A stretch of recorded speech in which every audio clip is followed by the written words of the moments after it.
हाय। अक्सर टेंस हमें एक ऐसे तरीके से सिखाया जाता है जिसे सीखने के बाद हमें ऐसे लगता है कि टेंस बहुत ही टफेस्ट पार्ट है ग्रामर का और वो ही सबसे इम्पॉर्टेंट पार्ट है। बट आज हम टेंस एक ऐसी प्रोसीजर से देखेंगे, एक ऐसे तरीके से सीखेंगे जिससे ज़िंदगी भर आप टेंस कभी नहीं भूल पाओगे। हम आज टेंसेस ऐसे टाइप से लेंगे कि पहले हम सिर्फ सिंपल टेंसेस लेंगे।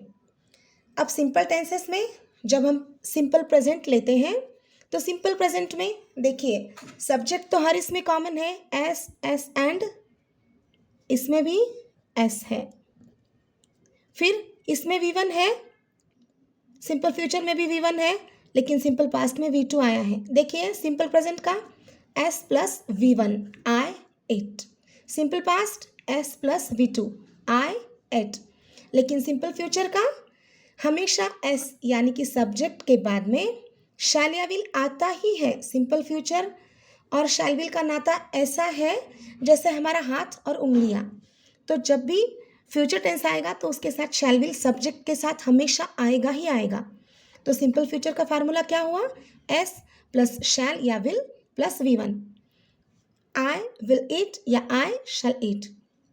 तो सिंपल प्रेजेंट में हमें करना क्या है? सिंपल प्रेजेंट उसमें स्टार्टिंग में तो सब्जेक्ट तो हर एक इसमें आएगा ही, सब इसमें वी का फॉर्म आएगा। वी का फॉर्म कौन सा आएगा? सिंपल प्रेजेंट में V1 आएगा, subject plus V1, simple past में subject plus V2, again simple future में सब्जेक्ट प्लस V1 ही आएगा। लेकिन जब ये फ्यूचर टेंस है तो फ्यूचर टेंस में सब्जेक्ट के साथ शैल विल आता ही है, इसलिए S plus shell will plus V1 आएगा। तो बहुत ईजीली सिंपल टेंसेस हमने ले लिए हैं। अब कंटिन्यूअस टेंसेस लेंगे।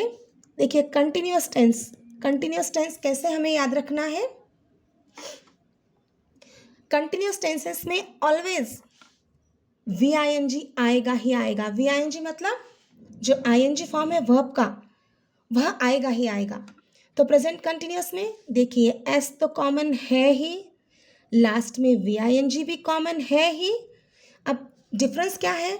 जब प्रेजेंट रहेगा तो प्रेजेंट का to be is helping verb आएगा, पास्ट है तो पास्ट का to be is helping verb आएगा, और फ्यूचर है तो फ्यूचर का भी टू बी का हेल्पिंग वर्ब आएगा। तो प्रेजेंट का हेल्पिंग वर्ब कौन सा है? एम इज आर, पास्ट का हेल्पिंग वर्ब वॉज व, और फ्यूचर का helping verb shall be will be. तो हमें करना क्या है? उसका एक मास्टर फार्मूला है। मास्टर फार्मूला क्या है? S plus to be plus VING। Subject तो लेना ही है हमें, उसके बाद टू बी लेना है। टू बी कैसे लेना है? According to the tense. अगर प्रेजेंट है तो एम इज आर आ गया, अगर पास्ट है तो वॉज व आ गया, अगर फ्यूचर है तो शैल बी विल बी आ गया। तो इसके एग्जाम्पल्स हम कैसे लेंगे? I am eating present continuous, I was eating past continuous, and I shall be eating, या फिर I will be eating future continuous. इस तरह से हम जब भी टेंस सीखते हैं तो टेंस सीखते समय हमें सिंपल टेंस का कुछ मास्टर फार्मूला है क्या? उसके बाद कंटिन्यूस टेंस का कोई मास्टर फार्मूला है क्या?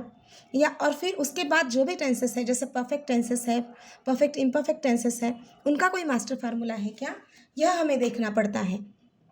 तो इसलिए जब कभी भी हम टेंस सीखते हैं तो हम ऐसे मास्टर फार्मूले के साथ सीखेंगे तो हमें टेंस यह टॉपिक कभी भी हार्ड नहीं जाएगा।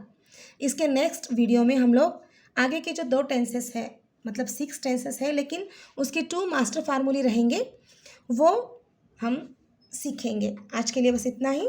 Thank you.